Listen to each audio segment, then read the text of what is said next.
Hello friends, good morning. जैसे कि आप जानते हैं कि मेरा यूट्यूब पर एक चैनल बना हुआ है गोला स्टडी 9.9 के नाम से, जहां पर मैं यूपी बोर्ड 10th क्लास की मैथ्स और इंग्लिश की क्लास पढ़ा रही हूं। तो दोस्तों, मेरा मानना है कि जो लोग मेरी इन वीडियोस को स्टार्टिंग से देख रहे होंगे उनको अच्छे से समझ में आ रहा होगा। और मैं आप लोगों से बताना चाहती हूँ कि यदि आपको मेरा पढ़ाया हुआ अच्छा लग रहा है या मेरी वीडियोज़ अच्छी लग रही है तो आप इसको लाइक कर सकते हैं, शेयर कर सकते हैं, साथ ही साथ मेरे चैनल को सब्सक्राइब भी कर सकते हैं। तो दोस्तों, जैसे कि आप देख रहे थे, इससे पहले वीडियो में हम वहाँ पर पढ़ रहे थे चैप्टर नंबर 1, जिसमें हमें दिया हुआ है सेंटेंस मतलब कि वाक्य। तो हम वहाँ पर पढ़ चुके थे कि पार्ट्स ऑफ द सेंटेंस क्या होता है। तो मैंने आपको वहाँ पर बताया था कि सेंटेंस के 2 पार्ट्स होते हैं, नंबर 1 सब्जेक्ट होता है और नंबर 2 प्रेडिकेट होता है। तो अब हम यहाँ पर देखने वाले हैं कि जो आपका सब्जेक्ट दिया हुआ है उस सब्जेक्ट को हम पढ़ने वाले हैं कि सब्जेक्ट के भी कुछ पार्ट्स होते हैं। अगर हमारे सेंटेंस में पूछा जाएगा कि पार्ट्स ऑफ द सब्जेक्ट बताइए, तो हम उसको किस तरह से छाँटेंगे या किस तरह से उसको अपने सेंटेंस में डिफाइन करेंगे। तो आज हम इसको पढ़ने वाले हैं। तो जैसे कि आप स्क्रीन पर देख रहे होंगे, यहाँ पर लिखा हुआ है सब्जेक्ट, और सब्जेक्ट के जो पार्ट्स हैं वो आपको दिया हुआ है। नंबर 1 होता है आपका क्वालिफायर और नंबर 2 होता है आपका मेन वर्ड, और मेन वर्ड को हम हेड वर्ड भी बोल सकते हैं। तो अब आप समझ चुके होंगे कि सेंटेंस के 2 पार्ट्स होते हैं। नंबर 1 होता है सब्जेक्ट, नंबर 2 होता है प्रेडिकेट। और जो सब्जेक्ट होता है उस सब्जेक्ट के भी 2 पार्ट्स होते हैं। नंबर 1 होता है क्वालिफायर और नंबर 2 होता है मेन वर्ड, या उसको हम हेड वर्ड भी बोल सकते हैं। तो अब आप देखिएगा, जो आपको ये क्वालिफायर दिया हुआ है, इस क्वालिफायर के भी कुछ पार्ट्स होते हैं जिसको हम यहाँ पर देख लेते हैं। तो आप देख रहे होंगे कि क्वालिफायर के आपके 3 पार्ट्स होते हैं। नंबर 1 होता है डिटरमाइनर, नंबर 2 होता है आपका एडजेक्टिव और नंबर 3 आपका होता है एडजेक्टिव फ्रेज। तो इस तरह से आप समझ चुके हैं कि आपके जो क्वालिफायर होता है उसके 3 पार्ट्स होते हैं, आपका जो सब्जेक्ट होता है उसके 2 पार्ट्स होते हैं, और आपका जो सेंटेंस होता है उसके भी आपके 2 पार्ट्स होते हैं। तो आप देखिएगा, पार्ट्स ऑफ द सेंटेंस 2 हुए, यानी कि सेंटेंस के जो पार्ट्स होते हैं वो आपके 2 होते हैं। नंबर 1 सब्जेक्ट और नंबर 2 होता है आपका प्रेडिकेट। अगर आप देखेंगे कि सब्जेक्ट को अगर आप डिफाइन करेंगे तो आप समझ सकते हैं कि सब्जेक्ट के भी 2 पार्ट्स होते हैं। नंबर 1 होता है क्वालिफायर, नंबर 2 होता है मेन वर्ड, या इसको हम हेड वर्ड भी बोल सकते हैं। अब आप देखेंगे क्वालिफायर के भी 3 पार्ट्स होते हैं। नंबर 1 होता है डिटरमाइनर, नंबर 2 होता है एडजेक्टिव और नंबर 3 होता है एडजेक्टिव फ्रेज। तो ये जो मैंने आपको समझाया है कि सब्जेक्ट के कितने पार्ट्स होते हैं और उसके भी जो पार्ट्स होते हैं, इसको हम सेंटेंस में किस तरह से यूज़ करने वाले हैं। तो आइए अब हम सेंटेंस को देखने वाले हैं। आप सेंटेंस को देखेंगे तो आपको अच्छे से समझ में आ जाएगा। तो आप यहाँ पर सेंटेंस को देख रहे होंगे कि सेंटेंस आपका दिया हुआ है कि दिस गर्ल वॉज प्लेइंग, यह लड़की खेल रही थी। तो यहाँ पर आप बताइएगा आपका सब्जेक्ट क्या है और आपका प्रेडिकेट क्या है, और आपका जो सब्जेक्ट दिया हुआ है उस सब्जेक्ट के पार्ट्स भी आपको बताने हैं। तो आप बता सकते हैं कि यहाँ पर सब्जेक्ट आपका क्या होने वाला है। तो आप देखिएगा, आपको दिया हुआ है कि दिस गर्ल वॉज प्लेइंग, यह लड़की खेल रही थी। तो आप देख सकते हैं कौन खेल रही थी, लड़की खेल रही थी। और कौन सी लड़की खेल रही थी, यह लड़की। तो आपका जो ये हो जाएगा दिस गर्ल, यह लड़की, जो आपका हो जाएगा ये आपका सब्जेक्ट हो जाएगा। इसको आप लिख सकते हैं कि ये आपका सब्जेक्ट हो जाएगा। और वॉज प्लेइंग, जो ये खेल रही थी, ये आपका प्रेडिकेट हो जाएगा। ये आपका प्रेडिकेट हो जाएगा, और दिस गर्ल आपका सब्जेक्ट हो जाएगा। आप इसको इस तरह से भी समझ सकते हैं कि वर्ब जहाँ से स्टार्ट होती है, वर्ब के आगे का जितना भी पोर्शन आपका बचता है वो आपका प्रेडिकेट कहलाता है, और वर्ब से पहले जितना भी बचता है वो आपका सब्जेक्ट कहलाता है। या इस तरह से भी अगर आप देख सकते हैं कि जब आप सब्जेक्ट को डिफाइन कर लेते हैं कि दिस गर्ल आपका सब्जेक्ट हो जाता है, और सब्जेक्ट के बाद सेंटेंस में जितना पोर्शन भी आपका बच रहा होता है वो आपका प्रेडिकेट कहलाता है। तो अब आप यहाँ पर देख रहे होंगे कि आपको ये जो दिख रहा है सब्जेक्ट, यहाँ पर आपको 2 हैं, दिस और गर्ल आपके सब्जेक्ट हो गए। तो अब आप इसको डिफाइन कर सकते हैं कि ये दिस क्या होगा और ये गर्ल क्या होगा। तो आप यहाँ पर बता सकते हैं कि हम पढ़ चुके हैं कि सब्जेक्ट के 2 पार्ट्स होते हैं। नंबर 1 होता है क्वालिफायर और नंबर 2 होता है मेन वर्ड, या उसको हम हेड वर्ड भी बोल सकते हैं। तो यहाँ पर आप देखेंगे कि कौन खेल रही थी, तो आप बोलेंगे लड़की खेल रही थी, यानी कि मेन चीज़ क्या हुआ, मेन कौन खेल रहा था, मेन लड़की खेल रही थी। तो आपका जो ये गर्ल होगा ये आपका मेन वर्ड हो जाएगा। इसको हम लिख सकते हैं कि ये आपका हो जाएगा मेन वर्ड, या हम इसको हेड वर्ड भी बोल सकते हैं। ये आपका मेन वर्ड हो जाएगा। और ये जो आपका दिस बचता है, इस दिस को हम बोल सकते हैं कि ये आपका क्वालिफायर हो जाएगा, क्वालिफायर। फायर, ये आपका क्वालिफायर हो जाएगा। जो आपका दिस बच रहा है इसको हम क्वालिफायर बोल सकते हैं, और ये जो आपका गर्ल है या लड़की जो है ये आपका मेन वर्ड हो जाएगा, और वॉज प्लेइंग जो हो जाएगा ये आपका प्रेडिकेट हो जाएगा। तो इसी तरह से हम एक सेंटेंस को और देख लेते हैं आपका, और अच्छे से समझ में आ जाएगा। तो आप देख रहे होंगे आपको एक सेंटेंस और दिया हुआ है कि दैट मैन इज स्लीपिंग, वह आदमी सो रहा है। तो दैट का आपका वह हो जाएगा, और मैन का आपका हो जाएगा आदमी, और इज का मतलब हो जाएगा है, और स्लीपिंग का हो जाएगा सो रहा। तो आपका हो जाएगा दैट मैन इज स्लीपिंग। और इस सेंटेंस में आपको बताना है कि सेंटेंस के पार्ट्स बताने हैं, और सेंटेंस के जो पार्ट्स होंगे उसके भी आपको पार्ट्स बताने हैं। तो आप यहाँ पर देख सकते हैं यहाँ पर आपका सब्जेक्ट क्या होगा और आपका प्रेडिकेट क्या होगा। तो आप देख सकते हैं कि दैट मैन इज स्लीपिंग मतलब वह आदमी सो रहा है। तो आप अपने माइंड में क्वेश्चन कीजिएगा कि कौन सो रहा है, वह आदमी सो रहा है। तो आपका जो वह आदमी है या आपका जो दैट मैन है ये आपका सब्जेक्ट हो जाएगा। इसको आप लिख सकते हैं कि ये जो है ये आपका सब्जेक्ट है, और सब्जेक्ट के बाद जितना भी पोर्शन आपका बचता है वो आपका प्रेडिकेट कहलाता है। तो हम बोल सकते हैं कि ये जो इज स्लीपिंग है ये आपका प्रेडिकेट है। या हम इस तरह से भी समझ सकते हैं कि अगर आपको समझ में नहीं आ रहा कि क्या सब्जेक्ट होना है तो आप इस तरह से भी आइडिया लगा सकते हैं कि वर्ब से जो आपका स्टार्ट होता है, वर्ब के बाद का आपका जितना भी पोर्शन आपका बच रहा है वो आपका प्रेडिकेट हो जाएगा, और वर्ब से पहले आपका जो बचता है वो आपका सब्जेक्ट हो जाएगा।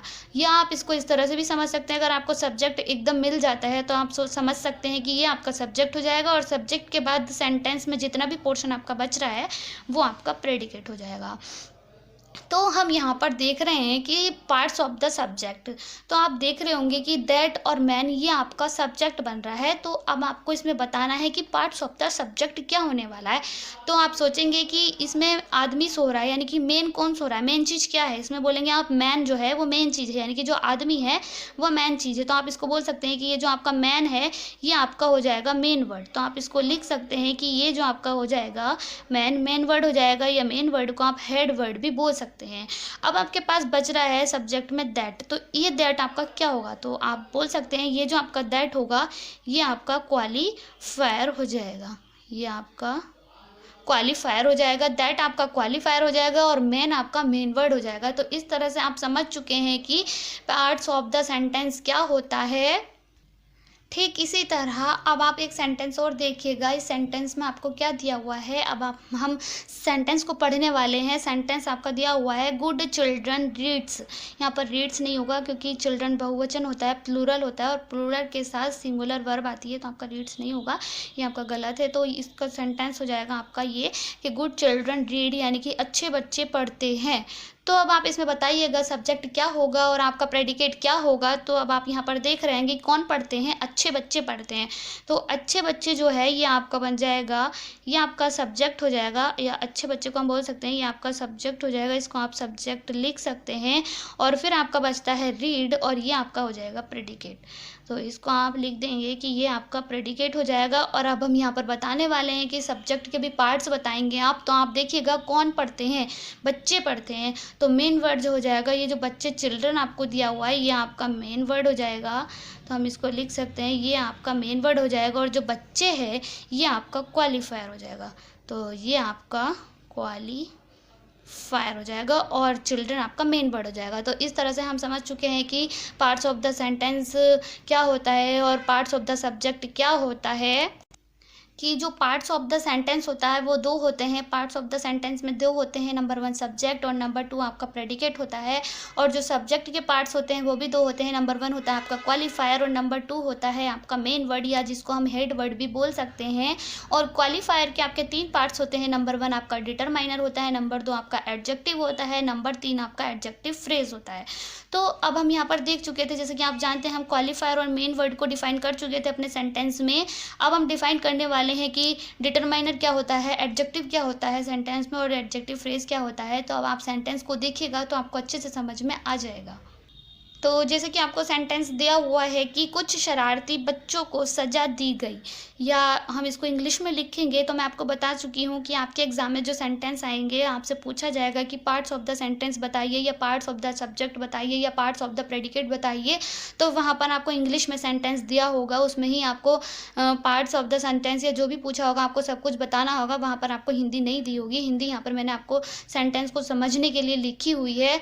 तो अब आप सेंटेंस को पढ़िएगा। आपको सेंटेंस दिया हुआ है कि सम नॉटी चिल्ड्रन वर पनिश्ड, यानी कि कुछ शरारती बच्चे शरारती बच्चों को सज़ा दी गई है, क्योंकि यहाँ पर वर है तो दी गई में आ जाएगा थी, मतलब पास्ट में सेंटेंस हो जाएगा आपका। तो आपको यहाँ पर बताना है कि आपका सब्जेक्ट क्या होगा और आपका प्रेडिकेट क्या होगा। तो आप देख रहे होंगे कि किसको सज़ा दी गई थी, तो आप बोलेंगे कुछ शरारती बच्चों को। तो जो कुछ शरारती बच्चे हैं यानी कि सम नॉटी बॉय जो है ये आपका हो जाएगा सब्जेक्ट। तो यहाँ पर आप लिखेंगे कि ये आपका हो जाएगा सब्जेक्ट, और सेंटेंस में जो सब्जेक्ट के बाद का पोर्शन बचता है वो आपका हो जाता है प्रेडिकेट। तो यहाँ पर ये आपका बन जाएगा, ये जो आपका बन जाएगा ये आपका बन जाएगा प्रेडिकेट। तो ये आपका प्रेडिकेट हो गया। तो अब आप यहाँ पर देख रहे होंगे कि जो सब्जेक्ट है, सब्जेक्ट के भी तीन पार्ट्स दिए हुए हैं। तो अब आप इसमें आपको बताना है कि जो सब्जेक्ट है उसके पार्ट्स आप बताइएगा। तो यहाँ पर ये जो तीन है ये क्या क्या हैं।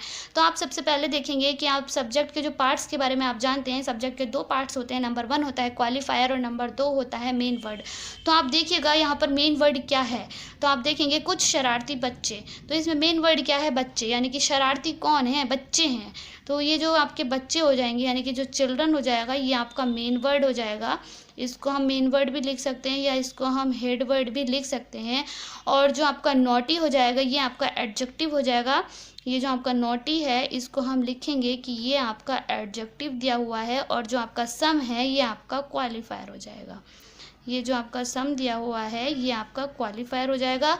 और एडजेक्टिव के बारे में आप जानते हैं कि सेंटेंस में जो विशेषता बता रहा होता है शब्द वो आपका एडजेक्टिव होता है। आप इसको अच्छे से जानते होंगे क्योंकि अब आप 10th क्लास में हैं। तो यहाँ पर नॉटी जो है ये बता रहा है कि कुछ बच्चे शरारती हैं। बच्चे क्या हैं, शरारती हैं। तो ये आपका एडजेक्टिव हो जाएगा। कौन शरारती हैं, बच्चे शरारती हैं। तो आपका बच्चे मेन वर्ड हो जाएगा, और कुछ जो है ये आपका क्वालिफायर हो जाएगा। और जो सेंटेंस के बाद में आपका बचता है ये आपका वर्ब पनिश जो आपका बच रहा है ये आपका प्रेडिकेट हो जाएगा। तो इस तरह से हमने कुछ सेंटेंस देखे हैं, जैसे कि आप देख रहे होंगे यहाँ पर हमने कुछ सेंटेंस देखे हुए हैं। तो इसमें आप देख चुके होंगे कि पार्ट्स ऑफ द सब्जेक्ट आपका क्या होता है, और पहली वीडियो में आप देख चुके थे कि पार्ट्स ऑफ द सेंटेंस क्या होता है। इस तरह से आपको समझ में आ चुका होगा। ठीक ऐसे ही एक सेंटेंस आपको और दिया हुआ है जिसमें आपको दिया हुआ है कि आपकी छोटी बहन सफल हो गई। तो इसका जो आपको इंग्लिश में सेंटेंस दिया हुआ है वो आपका दिया हुआ है कि योर यंगर सिस्टर सक्सीड। तो इसमें आपको बताइएगा आपका सब्जेक्ट क्या होगा और प्रेडिकेट क्या होगा और सब्जेक्ट के पार्ट्स क्या होंगे। तो आप बताइएगा कौन सफल हो गई। तो आप बोलेंगे आपकी छोटी बहन। तो यहाँ पर जो आपकी छोटी बहन है या योर यंगर सिस्टर जो है ये आपका बन जाएगा सब्जेक्ट। तो ये आपका हो जाएगा सब्जेक्ट, और जो सक्सीड हो जाएगा ये आपका हो जाएगा प्रेडिकेट। तो इसको हम बोलेंगे कि ये आपका हो गया प्रेडिकेट। तो अब आप देखेंगे कि सब्जेक्ट के इतने सारे पार्ट्स हो रहे हैं, तो इसमें आपको बताना है योर क्या है, यंगर क्या है और सिस्टर क्या है। तो अब आप देखेंगे आपकी छोटी बहन। तो ये जो सिस्टर है ये आपका मेन वर्ड हो जाएगा। तो मैं यहाँ पर इसको शॉर्ट में लिख सकती हूँ कि मेन वर्ड MW यानी कि मेन वर्ड हो जाएगा। और यंगर जो हो जाएगा आपका एडजेक्टिव हो जाएगा, और योर जो हो जाएगा ये आपका क्वालिफायर हो जाएगा।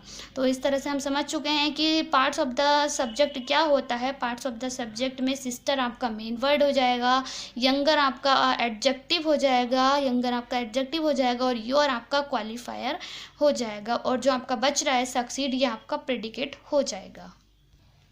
तो आज के लिए इतना ही काफ़ी है। यदि आपको मेरा पढ़ाया हुआ अच्छा लग रहा है या मेरी वीडियोस अच्छी लग रही है तो आप इसको लाइक कर सकते हैं, शेयर कर सकते हैं, साथ ही साथ मेरे चैनल को सब्सक्राइब भी कर सकते हैं। Thank you for watching this video.